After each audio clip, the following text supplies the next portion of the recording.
Saya Nur Asrini binti Awang dan memegang nomor matrik PID 20192.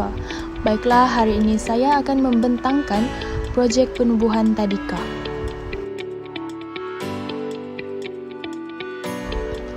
Isi kandungan di dalam video ini ialah pengenalan tadika, prosedur-prosedur penubuhan tadika, kurikulum yang digunakan, kelebihan kurikulum yang dipilih serta kesimpulan.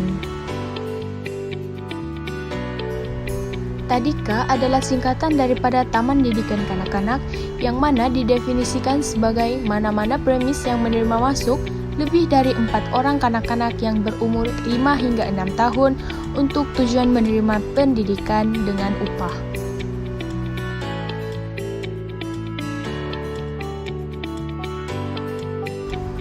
Terdapat 5 prosedur ataupun langkah bagi menubuhkan tadika, antaranya pemilihan lokasi, mengisi borang JPN, mendaftar perniagaan ataupun syarikat, memohon lesen perniagaan dan merancang perniagaan.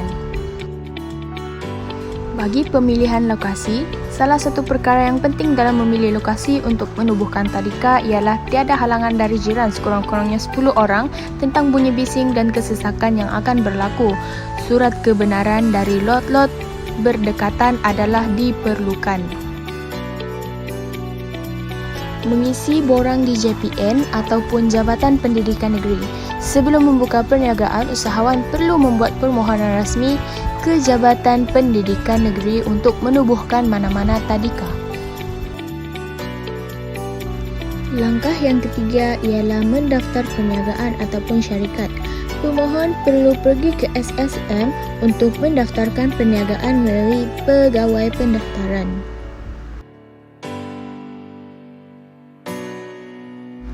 Seterusnya ialah memohon lesen perniagaan. Apabila menjalankan perniagaan, kita tidak boleh lari daripada pihak berkuasa tempatan. Usahawan perlu membuat permohonan lesen perniagaan yang akan dibukanya. Yang keempat ialah merancang perniagaan. Amat penting bagi seorang usahawan untuk ada perancangan sebelum membuka mana-mana perniagaan bagi memudahkan aktiviti perniagaan dijalankan.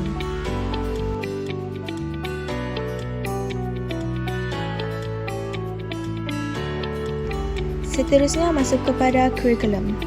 Kurikulum Montessori adalah kurikulum yang akan digunapakai semasa tadika telah ditubuhkan nanti.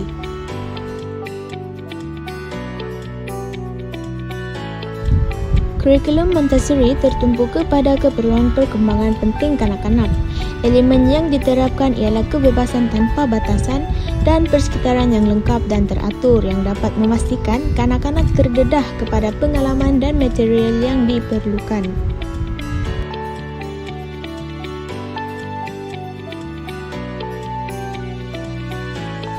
Selain itu, kurikulum Montessori juga menyadari akan kepintaran dan kemampuan kanak-kanak berkembang secara fizikal dan psikologi. Kaedah pendidikan ini dapat meningkatkan kemahuan semula jadi kanak-kanak untuk belajar dan mengembangkan keupayaan mereka dalam persekitaran yang sempurna. Terdapat beberapa kelebihan Montessori. Yang pertama ialah kurikulum Montessori mengajar murid untuk lebih berdikari. Yang kedua, dapat meningkatkan kemahiran sosial mereka. Dan yang ketiga, menekankan pendidikan secara hands-on.